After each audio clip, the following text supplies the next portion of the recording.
Hello, my fellow Canadian investors. I am Justin from Tater, and in this video, we are going to go through the socially responsible portfolios from Wealthsimple, give it a bit of a review, and explain the underlying holdings, what goes into the portfolio, how it's constructed, how it works, all of that good stuff. So let's get into it.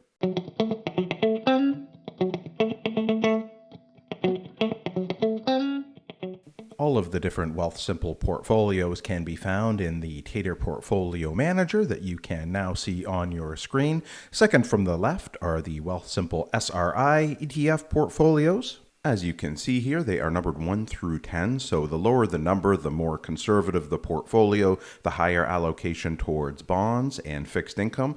The higher the number, the more aggressive, thus the higher allocation towards stocks. So let's open up 4 of the different ETF portfolios just so we can see how they are built. All of them have the same 5 ETFs. They, of course, are just in different proportions depending on how aggressive the individual portfolio is. So we will start with an overview of all of the different ETFs. And remember, again, just because we will be looking at portfolio number 1, all of the more aggressive portfolios have the identical ETFs.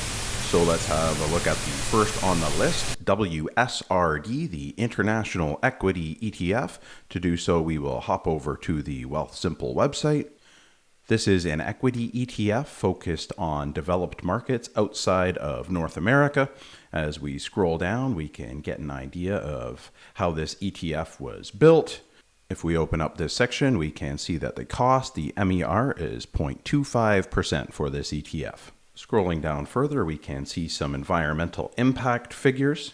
Scrolling down even further, we can get an idea of the different industries and geographic areas, the countries represented in this ETF.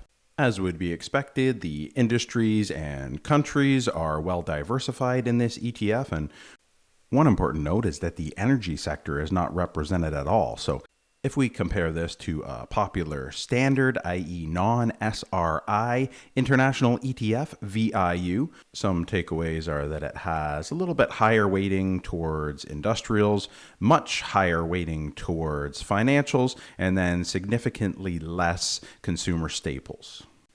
If we compare geographies, we can see that the allocation towards Sweden in the VIU ETF is much lower compared to the Wealthsimple portfolio. Also, the UK is much more highly represented in VIU. Scrolling down on Wealthsimple's website a little bit further, we can get an idea of the top holdings in this ETF. Before we dive into the next ETF, we just wanted to mention the spreadsheet shown on your screen. It has been pre-formatted and loaded up with all of the popular Robo-Advisor portfolios that you can see in front of you right now. So this means investors can easily build and manage these portfolios and save on all of the fees. If we use the Wealthsimple SRI number 7 as an example, we just simply enter the initial amount that we have to invest. Let's go with $75,000. And then you simply buy the number of shares shown in the shares to buy column. Once that step is complete, the spreadsheet can be used to easily manage your portfolio moving forward, as it will show you the number of shares that you need to buy or sell whenever the share prices change or whenever you have cash to invest, and the spreadsheet can be used as little as once a year.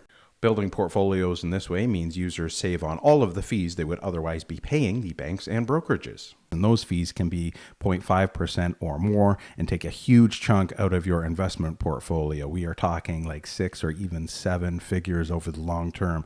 So if you're interested in receiving this spreadsheet to help build one of these Robo-Advisor portfolios on your own to save on all of the fees, simply sign up for our course, which provides support in building and maintaining these portfolios using the spreadsheet. And if you have any questions, you can simply scroll down to the contact area and reach out to us.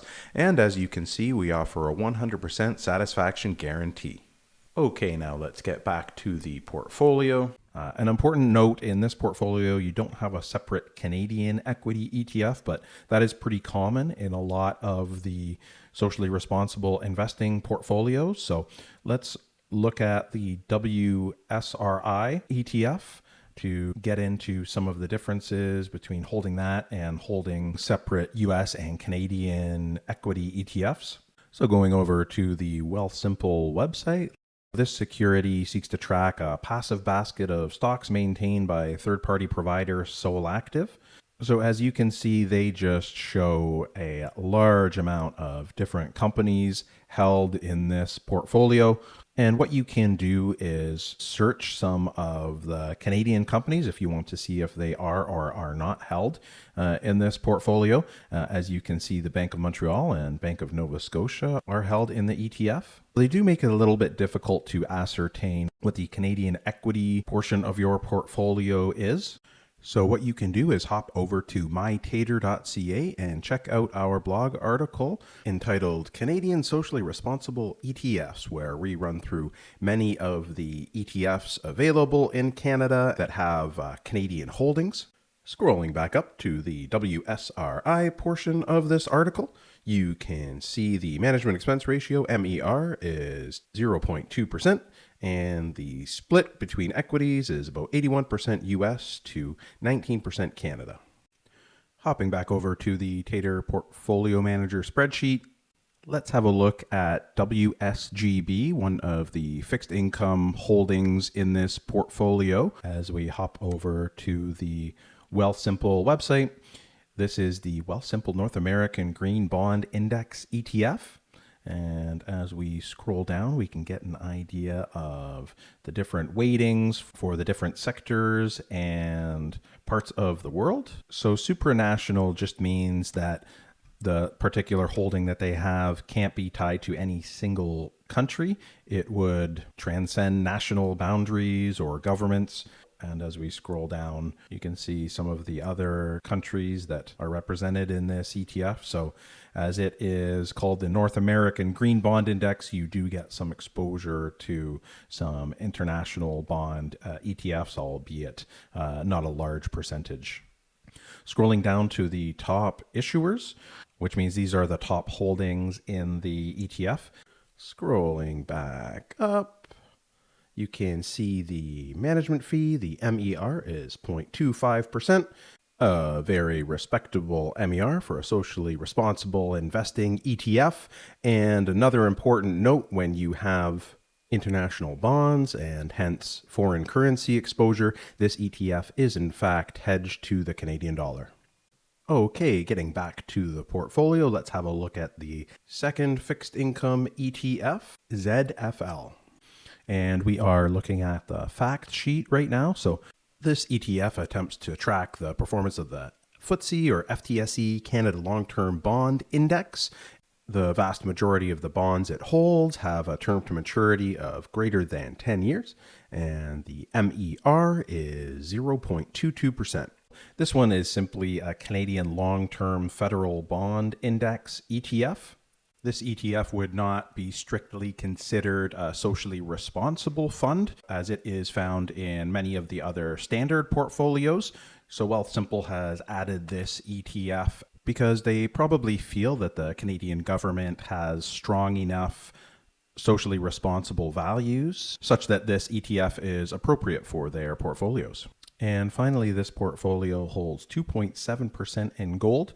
And as you will note, this gold ETF is bought and sold in US dollars. So assuming you are looking to build this portfolio on your own, what you can do to get a Canadian dollar equivalent is hop over to mytater.ca and check out our blog article, The Best Gold ETFs for Canadians, where you'll get some good options on alternative for ETFs that are bought and sold in Canadian dollars. If you decide to go that route and swap out the US dollar ETF GLDM for a Canadian equivalent, just let us know and we will be happy to modify your Tater Portfolio Manager to make it easier to build your portfolio and manage it moving forward. Contacting us is easy, just from our website. Go to home, which is mytater.ca, and scroll down to get in touch. Okay, let's now discuss the portfolio level 1 specifically. You'll notice equities at 30% compared to 20% for a lot of the other safety portfolios. So that's a big difference and something to consider for this portfolio. 15% in the international equity ETF, 15% in a North American equity ETF, and then the rest in fixed income and a small holding in gold to round out the portfolio. Okay, so we have gone through the Wealthsimple SRI number 1 portfolio. Let's open up all of the other Wealthsimple SRIs just so that you can see the differences. So they all hold the same ETFs as the SRI number 1, but just in different percentages. So as we go up in number 2, 3, 4, 5, the percentage of equities increases, and of course the percentage of fixed income decreases. So the Wealthsimple SRI number 2, 35% equities, 40% for 3, 50% for 4, 60% for 5, 65% for 6, 75% for 7, 80% for 8, 85% for 9, and 90% for SRI number 10. So Wealthsimple doesn't provide any portfolios that have greater than 90% or less than 30% equities. So a little bit restrictive, but most investors will be able to find what they are looking for within the 10 portfolios that they do offer. The MERs all range in the 0.22 to 0.23%, so very competitive for socially responsible investing portfolios. Now, the portfolios on the Wealthsimple website appear a little bit different in that they are not numbered, and there are only 3 of them: the growth portfolio, the balanced, and the conservative. So if we do a little bit deeper of a dive, scrolling down on the growth portfolio, we can see 80% equities and 17.5% fixed income with 2.5% gold. So that is, of course, equivalent to the SRI number 8 portfolio. The balanced portfolio, 50% equities, 46.3% fixed income, 3.7% gold. That is equivalent to the Wealthsimple SRI number 4 portfolio. The conservative portfolio, 35% equities, 62.5% fixed income, and 2.5% gold. That is our Wealthsimple SRI number 2 portfolio. So again, the Wealthsimple numbered portfolios are only available if you actually sign up with Wealthsimple. They advertise 3 different portfolios on their website, but to get these ones, you need to sign up and pay that 0.5% fee. That is 0.5% of your entire portfolio each year, which obviously can add up to a huge amount of money that you are now saving for your own investing or spending purposes. So some notes as we wrap up here. The Wealthsimple portfolios are not traditional in the sense that they are not weighted by market capitalization. Wealthsimple takes into consideration 3 factors: value, quality, and momentum when they choose the stocks that go into their equity ETFs. Another limiting factor is that there's no exposure to emerging markets. That's a relatively minor limitation. A more major one would be the limitation or the limited amount of Canadian equities in their equity ETFs. The vast majority of the equities in these portfolios are outside of Canada, so investors will be subject to currency fluctuations that they wouldn't otherwise experience with some of the other portfolios, or at least they would have a lot less exposure to the currency fluctuations because they would have more Canadian equities. The exposure to gold is a nice diversifier, but at 2.5 to 4%. It doesn't take up a major part of the portfolio, so that obviously wouldn't have that much impact. And gold isn't for everyone. Plus, it's in US dollars, so if you don't want to work in that currency, then you would have to obviously choose a Canadian dollar equivalent. So that all adds some complexity. So that's it for now. We hope you found this video informative. Please like and subscribe, and check out mytater.ca, where you can duplicate just about any Robo-Advisor portfolio out there and cut out all of the fees that would otherwise be paid to the banks and brokerages. And those fees can be 0.5% or more and take a huge chunk out of your investment portfolio. We are talking like 6 or even 7 figures over the long term. So check it out. We will see you next time.